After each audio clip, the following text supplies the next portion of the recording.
Ito ang DXDR 981 sa Dipolog, numero 1. Tatak RMN.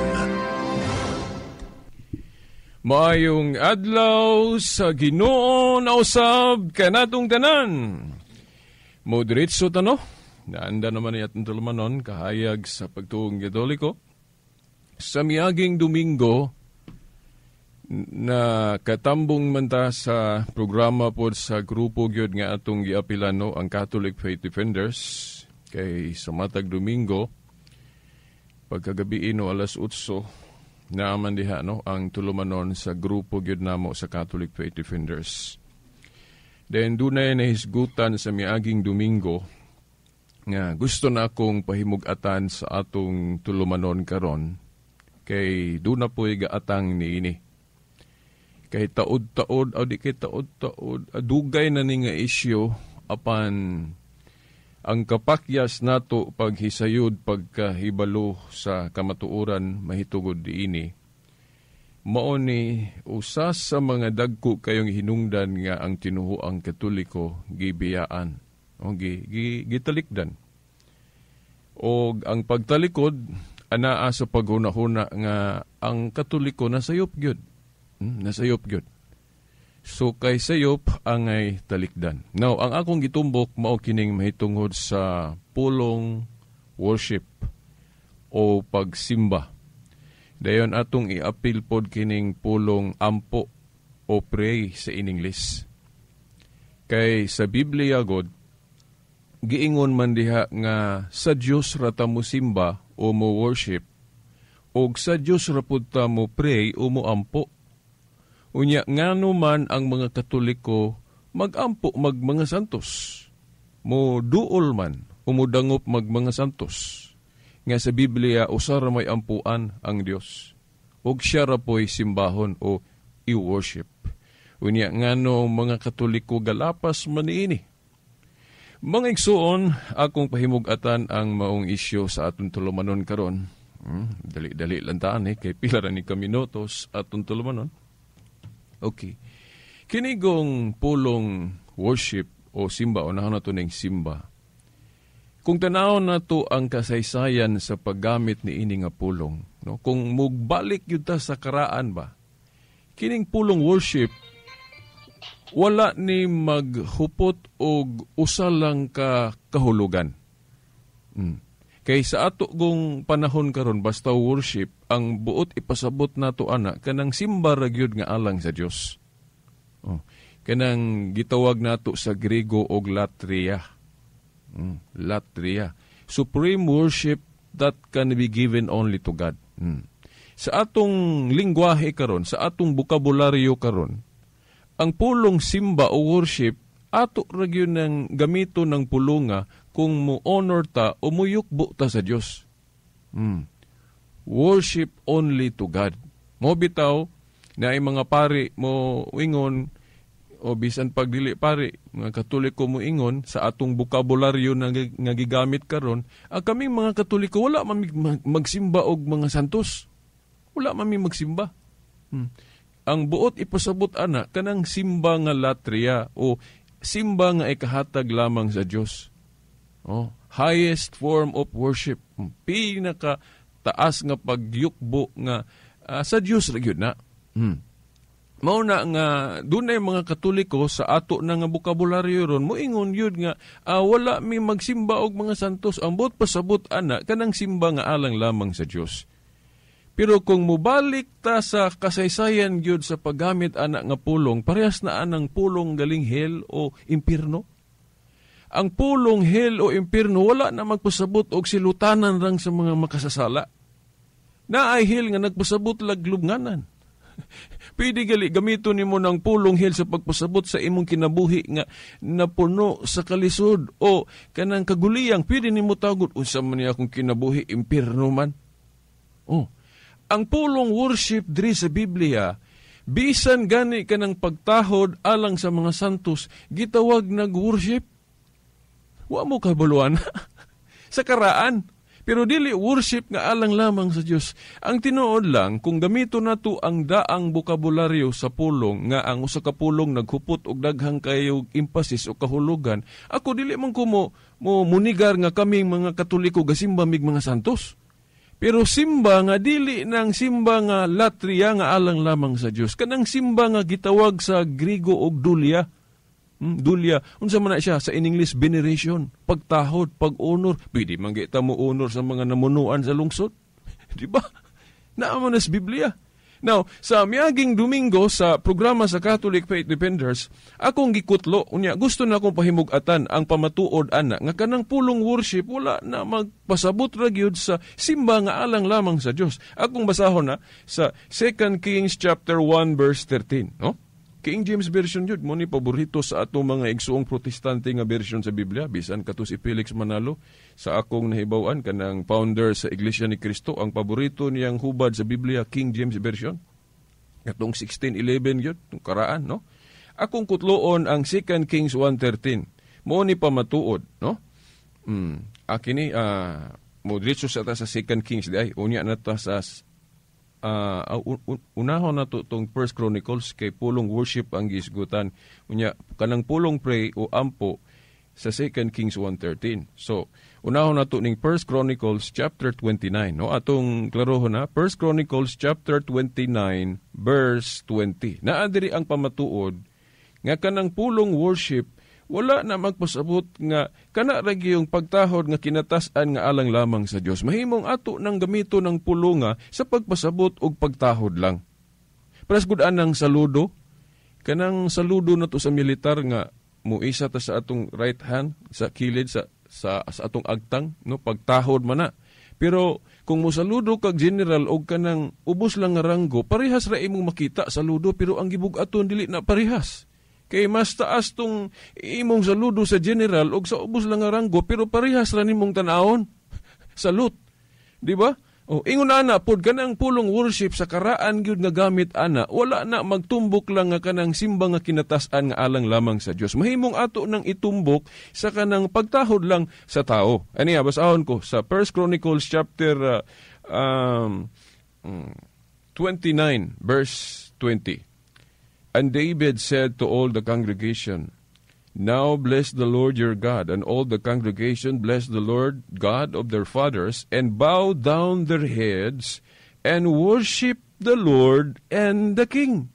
O gisimba ko no ang Ginoong Dios og ang hari. Kisa maning hari nga gitumbok diri kung atong basahon yun ning tibuok chapter sa 1 Chronicles, si King David. Sumulutaw karon nga ang Dios og si David nga hari gisimba.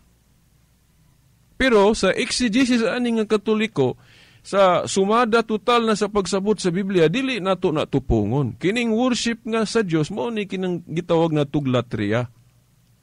Highest form of worship nga ikahatag lamang sa Dios. Paras ba nga atong nahibaw-an sa English ba nga may superlative degree? Highest, higher, high. Parehas high. Di ba? Pero dili parehas o gitason. Ang high taas, pero mas taas-taas tong higher. Mas taas gyud tong highest, pero parehas silang high. Pero ligas tungod kay ang high taas lagi, pero mas taas ang higher, mas taas ang highest.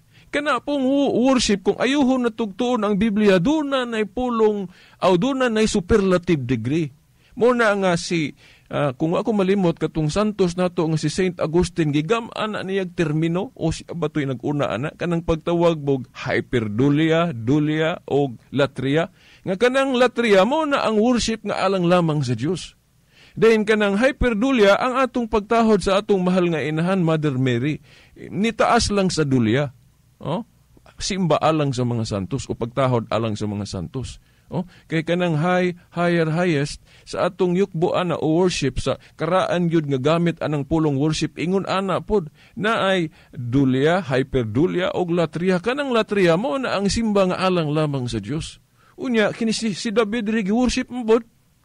Pero sa exegesis nga Katoliko dili nato tupungon, kay kung tupungon nato ang simba alang ni David, mahimo mang idolatry, pagbato ng laing Dios. Mao na nga insakto si Saint Augustine nga iyag yung gihulagway nga kanang yukbo tulo na ka pag-classify, pag-distinguish na to, latria sa Dios. Ang hyperdulia sa atong mahal nga inahan, Mama Mary. Ug ang dulya alang sa mga santos. Umo ni si David dili na to itupong ning pagsimba alang niya. Pero sa atong bokabularyo ron, na ako dili ko mo gamit ani kay mapangka mangguta sa karaan nga gamit good usage aning worship. Kay ubang mga Katoliko ron mo sakay gyud anang pag-ingon nga wala mi magsimba sa mga santos. Kay sa atong bokabularyo gud ang simba sa Dios ra gyud ang but pasabot ana. Di ba? Mo na. Pero ako makasabot ko ana. Kay mo man na atong lingwahe ron basta simba sa Dios lang. Pero sa history kanang pulong worship dili lang yun na kay sa Dios lang. Pero atong isuperlative degree dili kay tupong. Pag ingon nga nagsimba mi sa mga santos but pasabot ana parehas aning gitumbok diri nga si David gisimba. Dili lang na sa Daniel 2:46 si Nabukadnezar gitahod gisimba.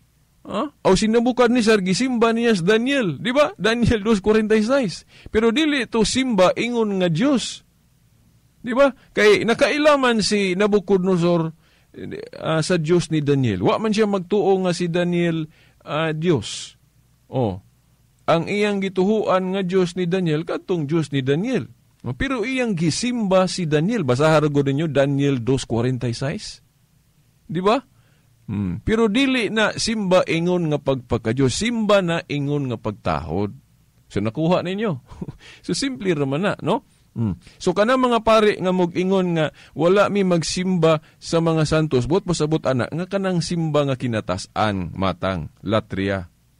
Wa man gyud mi magsimba ingon nga Dios sa mga santos.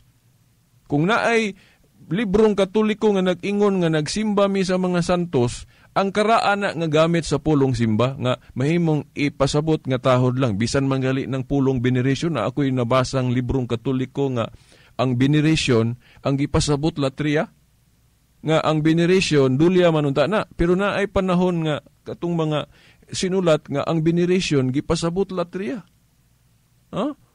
Di ba? Mao na nga ang importante gud diri ang pagsabot dili kanang pulong kay kanang pulong mahimong naghupot og daghang kahulugan. Di ba? Di ba? Mao na magbantay ta mga igsoon aning lipat-lipat aning paggamit sa pulong, no? So akong balikon, kung dunay pare mag-ingon nga wala mi magsimba sa mga santos, buot pasabot ana o apela ng rebulto, buot pasabot ana kanang pagsimba nga latria. Pagsimba nga alang lamang sa Dios. Wala man gyud mi magsimba sa mga santos o kanang ilang mga rebulto ingon nga Dios. Kung doon naman may pagyukbo nila, but pasabot anak pagtahod, dulya. Hay, dili tong highest kay kanang highest sa Dios ra gyud na. Diba dili parehas ng high ha, higher o parehas high pero dili parehas og gitason. High, higher, highest.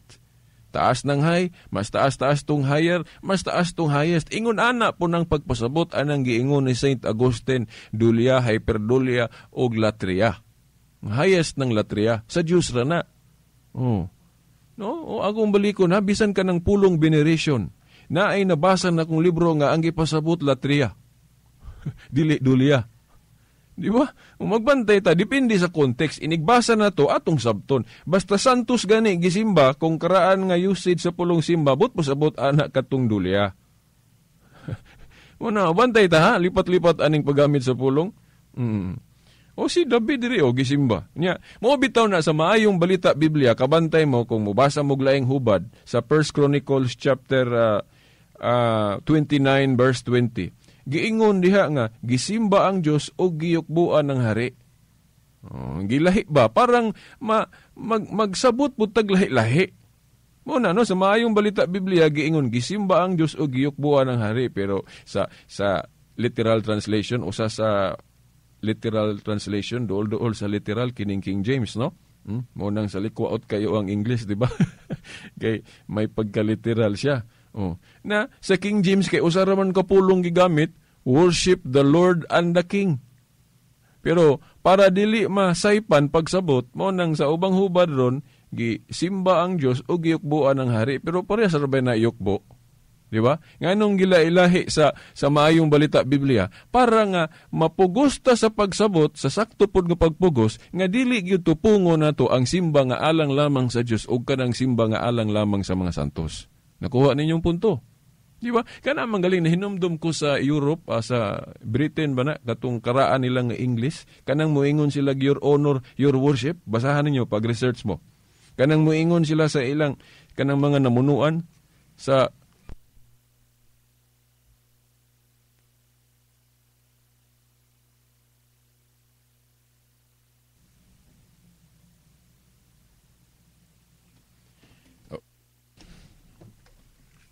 okay, pasensya kay napalong na kurinti sa maning kurinti po doy, palong man. Okay. So panahin to, napatay mga 5 minutos kapin, no? Okay. So mao to mga tinahod nga tigpaminaw. Dili unta ta mauwat pa anang pagsabot anang pulong worship ha. Then adto ta sa kinabang pulong kanang pagampo. Kay pag-ingon nga, oy kaming mga Katoliko gaampo mamig mga santos, pero kanang ampo diha pod nga pagpasabot dili na ampo nga ang giampuan ingon nga Dios. Kay kana laging pulong ampo. Oh, kini no, ako maning gisgutan sa programa namo sa CFD no, sa Catholic Faith Defenders. Akong pahimug-atan pod diri ni ining nahibiling minutos, no? Nga anya ako na mga lipon nga gi-explain sa miagi pag yung programa.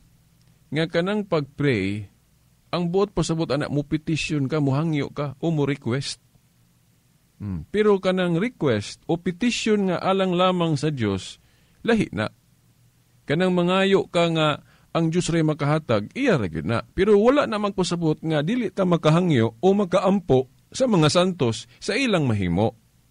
Parehas ba atong mga tao, mga Israelitas nga ilang gihangyo si Moses nga mupataliwala nila sa Numeros 21:4-9, ampo man to. Dili lang mabasa nimo ang pulong pray o ampo, pero nag-request sila ni Moses. Kana ding muhangyo ka sa imong higala o diri sa akong amigong technician mo ampo o muhangyo ko niya, pwede man na pulong ampo. Dan hangyo ako bi o paampo ako bi. Oh, request man ha. Pwede na. Nya, pwede ko muhangyo o mangayo o muampo ni Dani. Sa iya ra pong mahimo para sa anang magpatabang ko niya og fix o ayaw aning kining technical nga mga difficulties. Oh. Pero kung mangayo ko ni Dani o magampo ko niya nga Diyos rin makahatag, dili na pwede. Pero ang muhangyo lang ko ni Dani nga sa about tabangan ko niya sa pagsulbad aning technical difficulty sa kining diri sa radyo, mga ekipo diri, pwede na mahimo ni Dani. Ingon ana pod, ang mga santos, pwede sila maampuan, kituan man sa langit karon. Mahangyo, pwede sila mahangyo na to, naman na mabasa sa Hebrehanon 12:22-23, basahan ra go ninyo, Hebrehanon 12:22-24 day. Hebrehanon 12:22-24 mao ni gigamit nga bersikulo nga nag-explain tong usa ka Jesuit priest nga sa langit ang atong duolon o kana bang mahangyo o maduol upat ka buok mga anghel, ang Dios, ang mga espiritu sa mga mataro nga nahingpit na mao na mga santos dito sa langit kanang gihulagway sa gipadayag 5:8 og pinadayag 6:9. Dayon si Jesus Christ. So mao na ang mahangyo nato sa langit o maduol. Ang mga anghel, ang Diyos, Amahan, ang mga santos, mga espiritu sa mga mataro nga nahingpit na, o si Jesus Christ. Kung maingon tag espiritu sa mga mataro nga nahingpit na, apil na si Santa Maria Deha. Pero ang atong pag-ampo sa mga santos, igo ra pud ta mo request nila nga tabangan ta nila og ampo o tabangan ta nila hatod sa atong mga pag-ampo ngadto ni Kristo kanang nating karnero nga gisgutan diha kanang sa gipadayag 5:8. Basahan ra gud ninyo nang gipadayag 5:8 nga ang mga espiritu sa mga matarong o kanang gihulagway diha 24 elders mo man na mga santos ang gihulagway diha.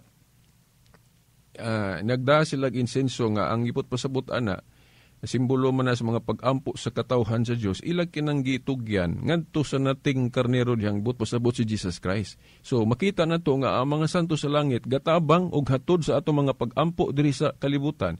Nitabang sila hatod ngadto ni Jesus Christ. Sumo nang nagpataliwala sila. Ang mga santos. Unya maupod mga anghel ya sa Revelation 8:3 mao gyapon nitabang sila hatod sa ato mga pag-ampo ngadto sa Dios. Unya sa programa sa grupo sa CFD, akong gibasa ning 2 Kings chapter 1 verse 13. No? 2 Kings 1:13 nga si Elijah giludhan, din giampuan pod. Pero wala ni magpasabot nga giampuan siya ingon nga Dios. Ha? Ani ha? Akong basahon na 2 Kings 1:13. And he sent again a captain of third 50 with his 50. And the third captain of 50 went up and came and fell on his knees before Elijah. O natanawa, giludhan. Mo ni veneration o dulya. And besought him and said unto him, O man of God, I pray thee. Sa ubang hubad, naghangyo ako kanimo. Di ba? Pero diri sa King James Version, paborito sa mga protestante nga hubad, ampo gyud pray gyud. O man of God, I pray thee. Na? Si Elijah giampuan, pero wala ni magpasabot nga giampuan siya ingon nga Dios. Maupod kaming mga Katoliko, naghangyo mi o nagampo mi sa mga santos nga tuwa nas langit nga tabangan mi nilag ampo o ang among mga pag-ampo tabangan mi nilag hatod ngadto sa Ginoo. Gihulagway na sa gipadayag 5:8. Wala mi magampo nila ingon nga Dios kay kahibalumi nga dili na sila mga Dios. So misconception lang yun mga tinawod nga tigpaminaw.